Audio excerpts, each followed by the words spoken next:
इस दुनिया का चाहे कोई भी माता पिता हो, अपने बच्चों का परवरिश सिर्फ इसलिए करता है ताकि वो उनके बुढ़ापे का सहारा बन सके। आज की कहानी में एक व्यक्ति अपने बच्चों की लाड प्यार से परवरिश ही नहीं करता है, बल्कि जवानी में ही उसकी पत्नी की मौत हो जाती है। इसके बावजूद भी वह व्यक्ति दूसरी शादी नहीं करता है और अपने बच्चों को माता और पिता दोनों का प्यार देता है। पर वही बच्चे जब बड़े होते हैं, एक दिन अपने ही पिता के मौत का कारण बन जाते हैं। असलियत जब लोगों को मालूम चलता है तो इंसान को इंसानियत से ही भरोसा खत्म हो जाता है। नमस्कार, आदाब, मैं हसमुद्दीन और आप देख रहे हैं सफ़र क्राइम तक। आज की जो सच्ची घटना मैं आपको सुनाने वाला हूं, ये घटना है उत्तर प्रदेश की। उत्तर प्रदेश का एक ज़िला पड़ता है एटा, और इसी एटा का एक गांव आता है नगला समल। और इसी नगला समल गांव का रहने वाला रुकुमपाल, जो पेशे से एक किसान है। रुकुमपाल की पत्नी का नाम है श्याम श्री। रुकुमपाल के टोटल 2 बच्चे हैं, जिसमें एक बेटी और एक बेटा। बेटी का नाम खुशी, जिसकी उम्र है 6 साल, और बेटे का नाम सुशील, जिसकी उम्र है लगभग 4 साल के आसपास। लेकिन सुशील जब 4 साल का ही होता है, उसकी माँ इस दुनिया को छोड़ के चली जाती है, जिसकी वजह से अब रुकुमपाल भी काफ़ी परेशान रहने लगता है। रुकुमपाल को समझ में नहीं आता कि वो अपने बच्चों को परवरिश करे कैसे। आस पड़ोस के लोग के साथ साथ रिश्तेदार भी रुकुमपाल को काफ़ी समझाते हैं कि तुम दूसरी शादी कर लो, क्योंकि घर में जब पत्नी आएगी तुम्हारे बच्चों को एक माँ मिल जाएगी और तुम्हारे बच्चों का एक बेहतर भविष्य भी बन जाएगा। लेकिन रुकुमपाल दूसरी शादी करने के लिए तैयार नहीं होता है।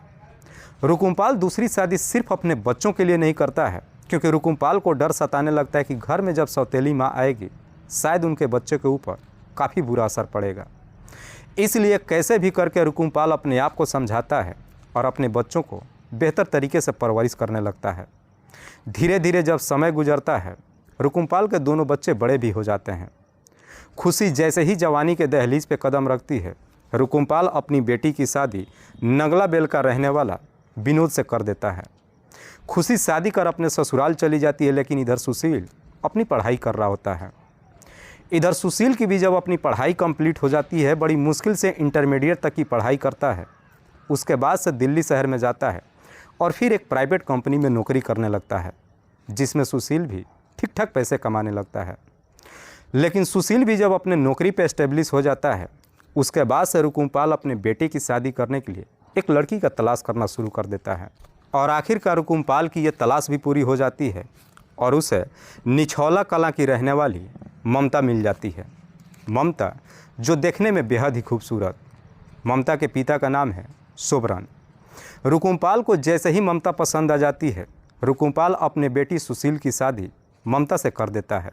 इधर सुशील जब ममता से शादी कर अपने घर में लेकर आता है, तो रुकुमपाल के घर में भी खुशियों की बहार आ जाती है। रुकुमपाल अपनी बहू और बेटों के साथ खुशहाल तरीके से जीवन व्यतीत करने लगता है।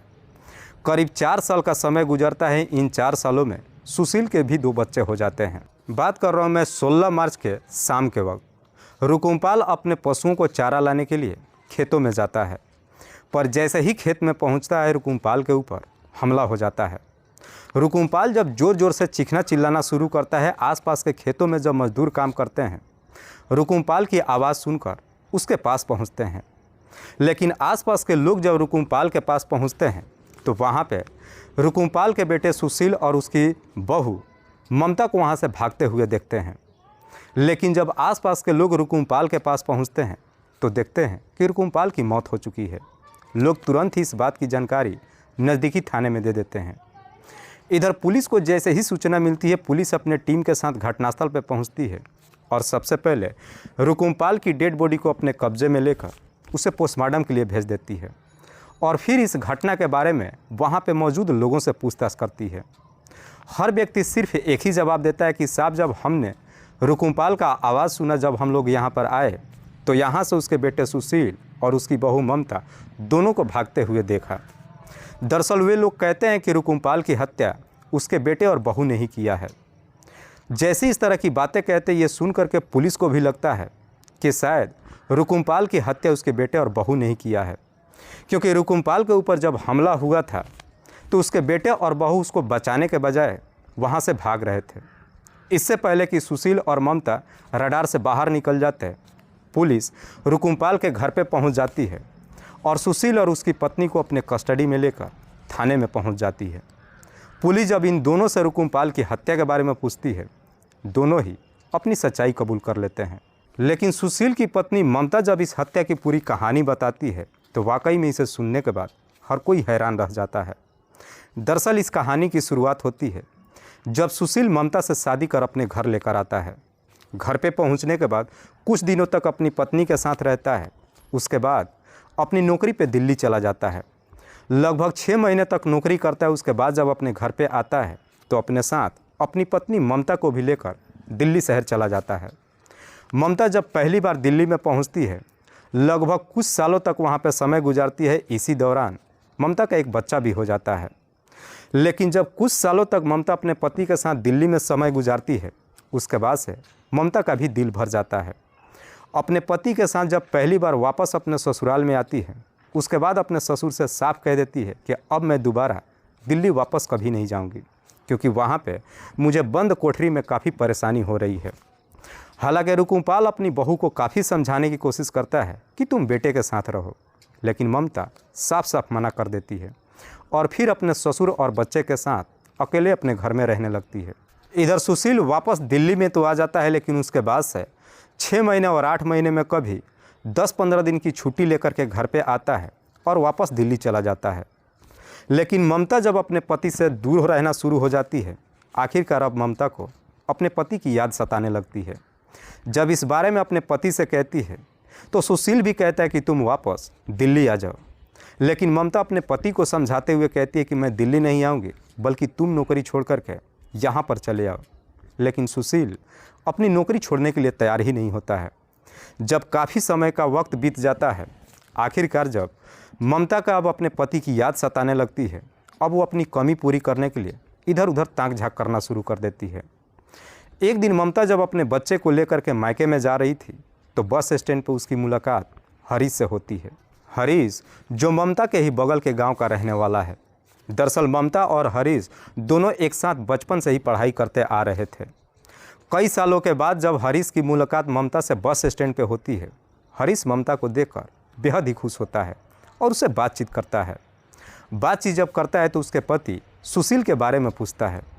ममता कहती है कि मेरा पति दिल्ली में रहकर नौकरी करता है। इस पर हरीश कहता है कि जब तुम्हारा पति दिल्ली में रहता है तो तुम यहाँ पे क्या कर रही हो, अपने पति के पास चल जाओ, यहाँ पे तुम्हारा मन कैसे लगता है।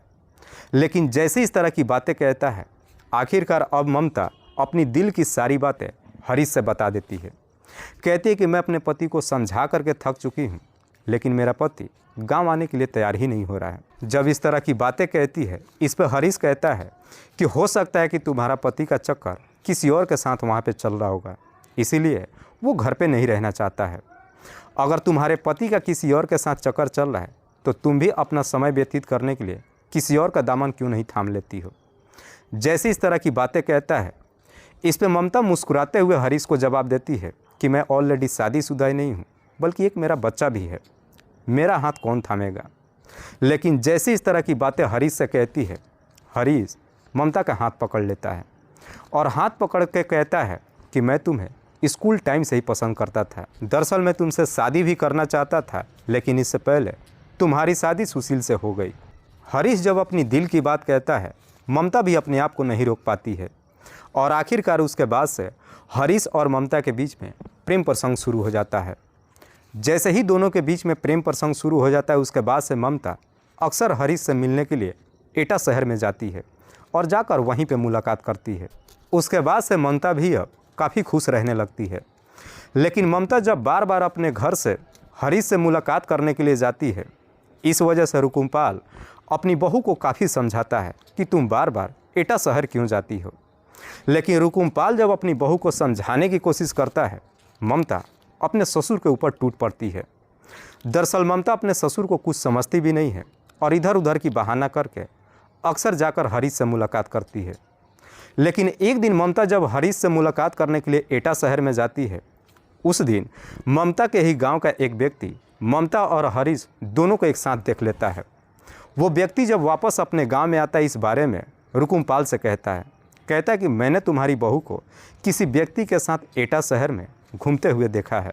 जैसे इस तरह की बातें कहता है, रुकुमपाल को भी लगता है कि शायद उसकी बहू अब हाथ से निकल चुकी है।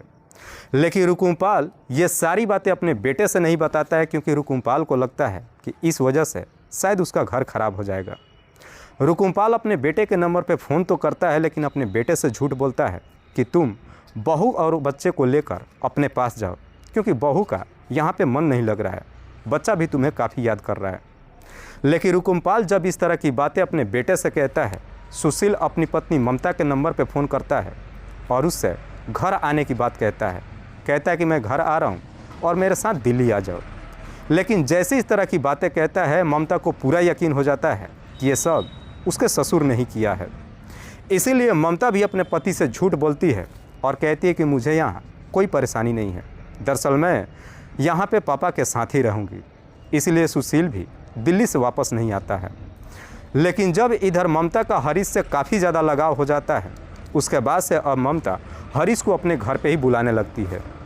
हरीश जब एक दिन उससे मिलने के लिए घर पे आता है दोपहर के वक्त, रुकुमपाल भी अपने घर पे पहुंच जाता है और दोनों को आपत्तिजनक स्थिति में देख लेता है।